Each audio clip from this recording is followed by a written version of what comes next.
अस्सलाम वालेकुम। मेरे चैनल पर तमाम नाज़रीन को खुश आमदीद। दुनिया के लिए आप एक शख्स हैं, लेकिन अपने घर वालों के लिए आप दुनिया हैं। अपना ख़ास ख्याल रखें। दुनिया में 3 किस्म के लोग तुम्हें कभी भी कामयाब नहीं होने देंगे।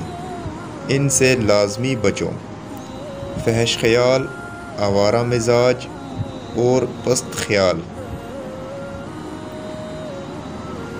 जब दुनिया तुम्हें गिराने और झुकाने में मसरूफ़ हो तो आपके लिए बेहतरीन पोजीशन सजदा है। जब कुछ ना कह सको तो रो लिया करो, बेशक वो खामोशियाँ भी सुनता है। वीडियो अच्छी लगे तो लाइक कर दें और चैनल पर नए हैं तो सब्सक्राइब कर दें। नेक्स्ट वीडियो मिलते हैं, तब तक के लिए अल्लाह हाफिज़।